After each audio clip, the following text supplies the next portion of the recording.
Hi, everyone. This is Charles Hoskinson broadcasting live from warm, sunny Colorado.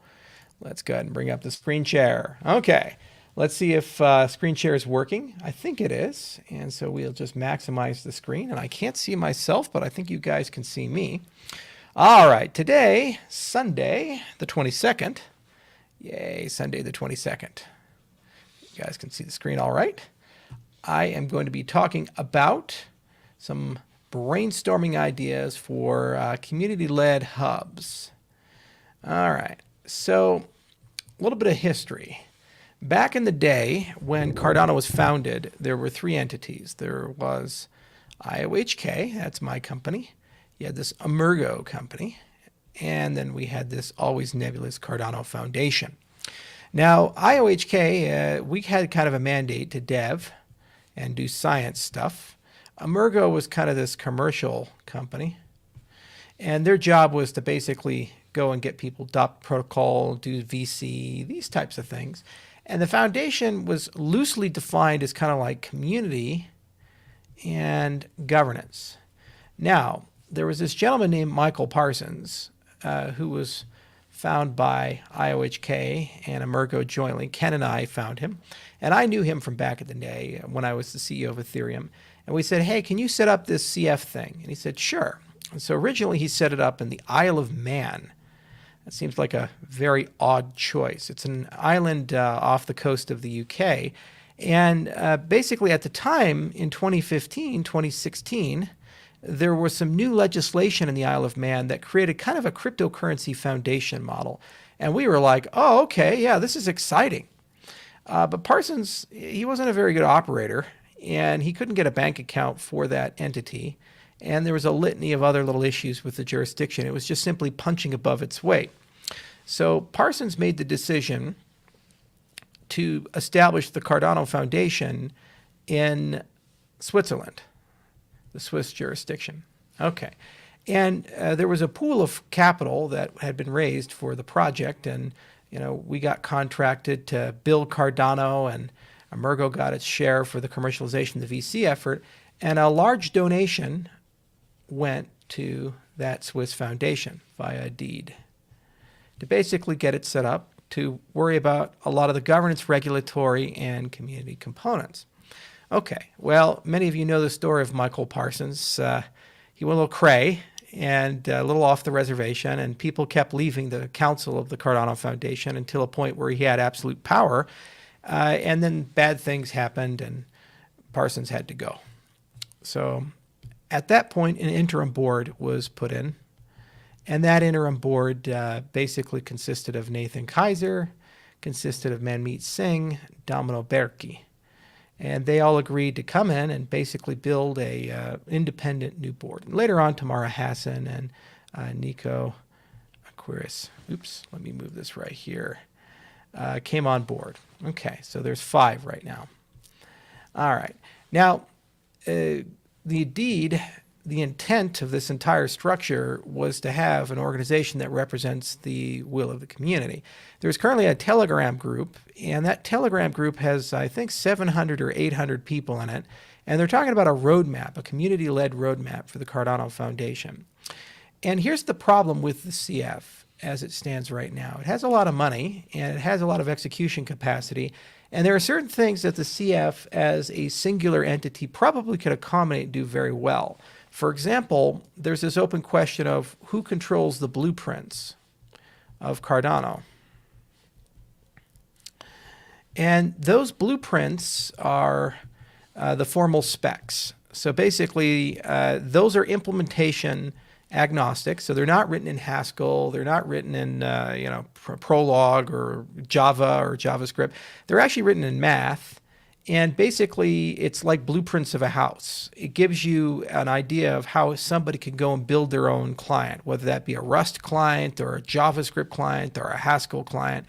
Now, currently, the repository for those is at IOHK. We have that.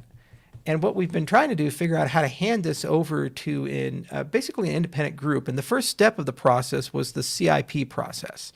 So Frederick Johnson is doing that right now over at the Cardano Foundation. And it makes a lot of sense to get the blueprints over to the CF. Other things like certain libraries, exchange integration technology, and things that make Cardano interoperable that are implementation agnostic, makes a lot of sense for the Cardano Foundation to do that. But then there's always been this question of community representation. So we have Catalyst and we have the DC funds, and you guys are doing an incredible job participating in that. There's almost 4,000 people playing around with IdeaScale. And all kinds of cool stuff is coming, and the funds keep growing in size. They're going to go from 250K to 500,000 USD worth and just keep getting larger, and more traffic is going to come there. But there's this idea of community hubs. And one of the things that I always hoped for was that we could find a process to do that. So my idea was that eventually we would have something in Singapore, we'd have something in Japan, we'd have something in Buenos Aires in South America, we'd have something in South Africa, and so forth. And basically, each of these would be given grants from the CF. And they're community-led, and basically they're to localize Cardano, commercialize Cardano, and do things that kind of accelerate Cardano's growth in their respective jurisdictions. And these grants would just continue until the CF either runs out of money, or if it has a revenue stream, it would be an indefinite thing. And there would be elections in each of those jurisdictions for each of these community hubs. Now, the great part about that is that there's a lot of questions like, how do we get Cardano in Spanish? How do we get adoption in South America? How do we get adoption in Latin America? How do we get more commercialization in Uganda? How do we get more Asia representation and talk with the big banks and so forth? It's really hard for a single hub or committee at the top to basically figure out and prioritize all of that. Because let's say they say Singapore is great. Well, that means they're probably not talking to South Africa. Or they say Japan is great. Well, maybe they're ignoring South America. And you just don't want to disenfranchise people. So it makes a lot of sense to set up a collection of community hubs, have the community run those hubs, and give them the resources that they need to be able to get things done. Now, in terms of how these hubs ought to be run, there's a great gentleman named John Buck, and he talks a lot about sociocracy. And there's also this concept of holocracy. And I think for a community-led organization, that's a really cool and novel way to do things. And Catalyst will very rapidly evolve sometime next year to be able to do elections in a free and fair way for ADA holders in certain jurisdictions to decide on community hubs. So we've started kind of an internal working group to talk around what community hubs would look like. And we actually know John very well. He made a proposal to us, and this might be something that we do some directed research for to basically figure out a governing structure. That's a CF side. I think that there needs to be a community board. There needs to be an industrial steering committee.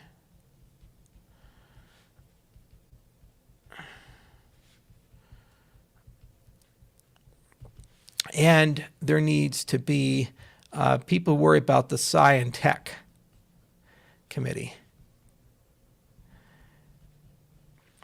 Okay, so the Industrial Steering Committee would represent the people who build things with Cardano. Community Board would represent the ADA holders, and the Science and Tech Committee represents the science. And then, of course, you need an operators panel, an operators committee. And that would represent the SPO class, the people actually running the protocol and so forth. Okay, and then probably a good idea to have a regulatory outreach group. And they worry about everything like, would ADA be perceived to be a security in certain jurisdictions? Or how do we make staking more tax advantageous and so forth? If you're running a stake pool, how do we make sure you don't inadvertently get captured in some weirdo jurisdiction's regulation? How do we handle compliance situations with ADA, like AML and KYC and so forth? So I think there's room for a lot of committees. Now, unfortunately, this foundation is a Swiss entity, and as a Swiss entity, the Stiftung structure is very inflexible in its governance. And the council members do take personal liability for serving on the council, and they have a bit more power than a normal governing board has. And so it's probably not the ideal structure. Furthermore, there is some profit that the foundation could pursue, so it might be better to actually eventually migrate the foundation over to a more flexible structure like an AG. Even though it's not tax advantaged, it still can pursue some profit-making activity like certification and accreditation and so forth. Or it actually might be a good idea to move it into a 501c3 structure. And actually, I would be in favor of that because the jurisdiction of Wyoming is so nice, and it would be super cool to actually have a Wyoming not-for-profit. I think it's a much friendlier jurisdiction from a regulatory perspective than the Swiss jurisdiction is. But at the very least, it's probably good to separate governance into these buckets where you have industrial representation, community representation, science and technology representation, operator representation, and regulatory representation. And it's probably good to revisit the jurisdictional choices. I didn't choose Switzerland, Michael Parsons did, and this was because of his familiarity with it, MME Partners' familiarity with it, who was the law firm at the time who represented the foundation. And a lot has changed in the world, and there's a lot of very attractive jurisdictions that have more flexible governance structures. And then the community hub idea, I think we have an opportunity as a community to really innovate and do something amazing in this respect. And that's why we started talking to John Buck and these other guys, because I would love to see Cardano hubs in every major population center and on every major continent. And I would love to see local Cardano community members grant funded to run these hubs. And if they're viable, then you have two funding sources, the DC fund, which is replenishing and renewing, and then obviously the CF Treasury in this respect. And then having a centralized entity does make sense when you're talking about standards, accreditation, you're talking about participation with other bodies that handle cryptocurrencies. For example, IOHK, we've joined the Hyperledger group. And that's very important from a business perspective. We're also members of the W3C, which is important for standards perspective. We're a member also of the DIF, the Digital Identity Foundation.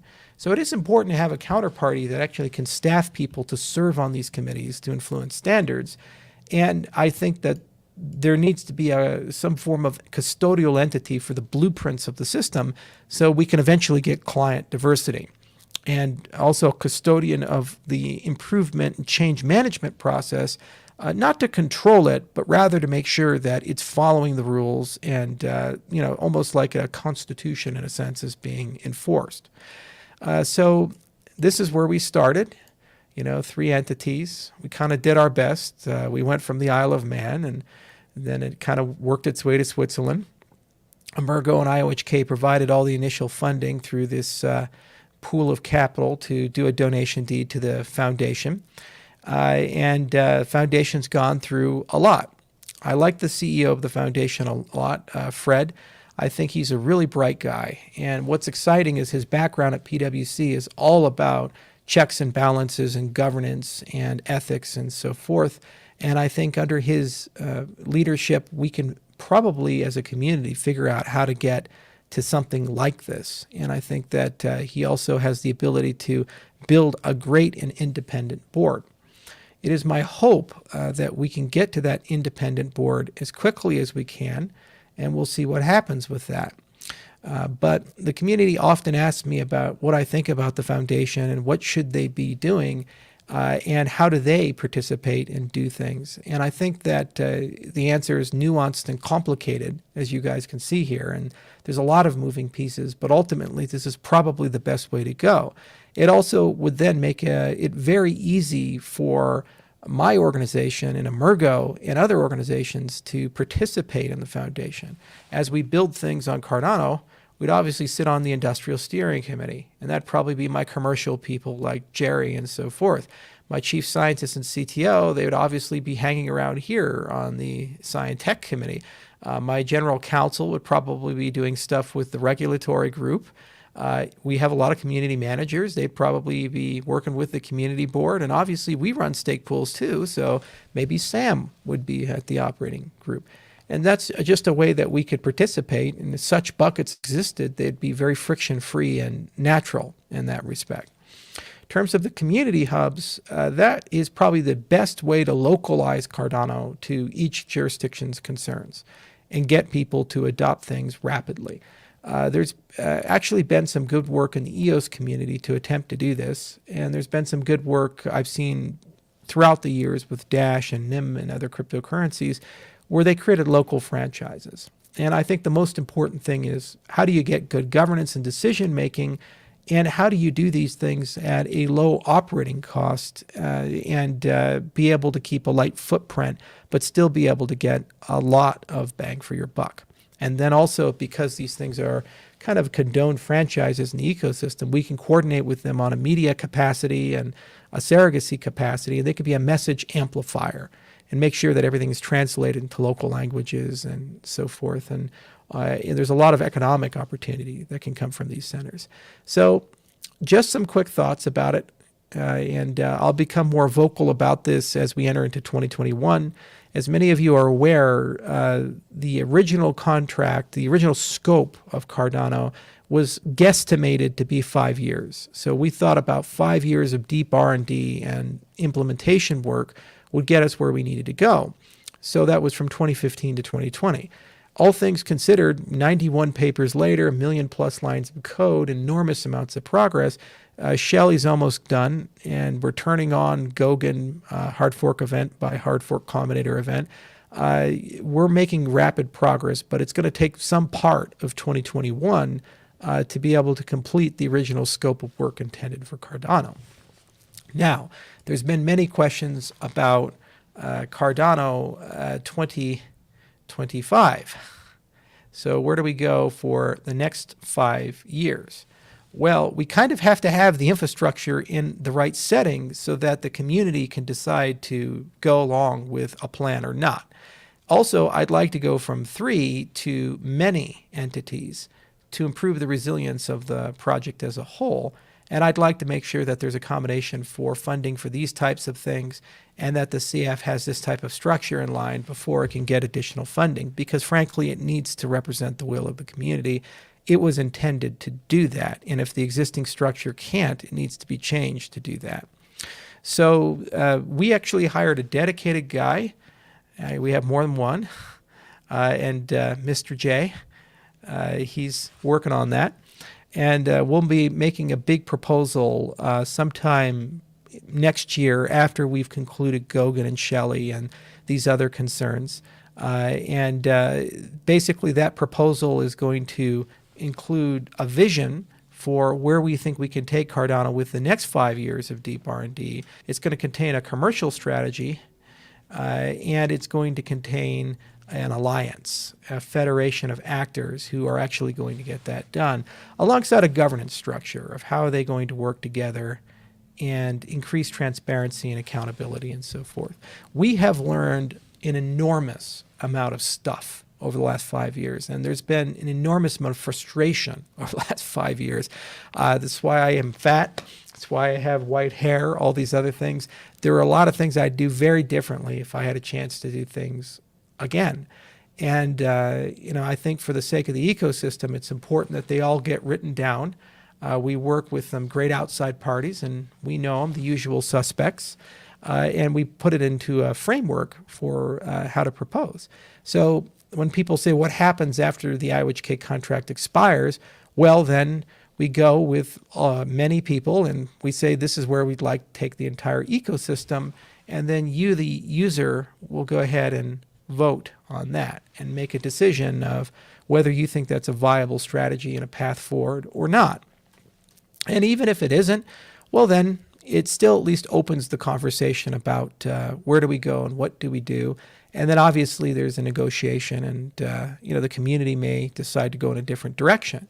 But I remain confident that when you guys see the vision and the strategy and how we want to roll things out, as well as the cost of it, given the scope and scale of things, and the alliance that we can put together, that there's a very high probability the community is going to accept that. But we won't vote on that until the original scope of work is done. So that means smart contracts. That means full decentralization of Cardano. That means we have a functioning governing stack. And of course, that we understand what scalability and interoperability for Cardano look like. And we have demonstrations of those things, as well as some maturing of the software, which is rapidly maturing. And I think that we have all of that well in hand. We have all that well scoped. And frankly, we're going to be the best cryptocurrency in 2021 with the Cardano 2020 plan. The research that we've done is definitely paying dividends. And as we turn things on, people are seeing that. For example, with Ouroboros, we have the first major proof-of-stake protocol that's not only provably secure, but doesn't require slashing or bonds or punitive measures to operate properly. It's a huge problem with Casper and Ethereum too. We just don't even require that. We have a stable system that continues to grow and continues to execute and so forth. So there's plenary examples of that. And I think that when the marketing really does hit, and Lisa's doing a great job with Ouroboros, and those materials are going to be hitting soon for product marketing, and the campaign marketing hits, the space as a whole is going to be aware of these amazing accomplishments that have occurred with Cardano, and it stops being the best kept secret, and it starts becoming a common truth. And then when we look to Cardano 2025, people ask concisely, what's the vision for that? And the vision is, I'd like to get to 1 billion users. I'd like to have an infrastructure that can sustainably work with 1 billion users, and a commercial path to allow the system to eventually grow to that, which means we have to have a large alliance. We have to have a lot of technological miracles. We have to have a lot of future-proofing of the system. We have to really push scalability and continue to build research alliances and so forth. And of course, we have to really have serious governance conversations, because if we're talking about a system of that scale, you're going to have to govern it at the scale of the internet itself. It's a stretch goal. Will we get there? Well, we'll see. But there's no reason we couldn't. Facebook got to that population within the first 5 years. And if you have the right foundations and infrastructure and the right people in the room, there's definitely a possibility for that. So that's what we're going to present. And the community as a whole can make a decision whether they think the vision is valid, the technical strategy and the scientific strategy is valid. And there's all kinds of things that are going to be in there. For example, we'd like to have client diversity. So we're not just on Haskell, but we'd like to have a Rust and a JavaScript client, and a litany of other things. So there are people whose place and purpose is to put these things down on paper and think about them. And a lot of next year is going to be spent communicating that. I will personally go to Japan after COVID has gone down. I'll start at Hokkaido, and I'll work way all the way down to Okinawa. And we'll do a lot of seminars to discuss with the ADA holders there about the vision and what we've accomplished and where we're going. It's a political campaign, I guess. And I'll go all throughout the world and do the same to try to show where we'd like to go, and also tell people where we've been. So I hope that gives everybody some end-of-the-year clarity on what we're entering into in 2021. There's lots of stuff that's turning on, lots of commercialization events that are happening. My salespeople are chomping at the bit, and we have a lot of unfinished business. We have to take the foundation from where it's at to truly an organization that represents the will of the community and the people who industrialize the organization and so forth. And I'd like to see community hubs start forming. And if you guys have some ideas about community hubs, would like to lead one, or you think there's a particular location that would be well suited for it, the names I've put down are places that I feel have good continental appeal. Do let me know in the comments. And this is something I think we can do as a challenge problem in future DC funds, and perhaps use IdeaScale to discuss the ideal community hub. I think we can build this together, and we're certainly going to bring in some great people to talk about it in the coming months, and we hope that that model can mature. The existence of them will bring millions of people into Cardano and massively accelerate our commercial adoption in many jurisdictions, and always give us great media representation. Okay, so that's all I got to say on this topic. I hope it's helpful for everybody. And I'll, of course, be in touch. Cheers, everyone.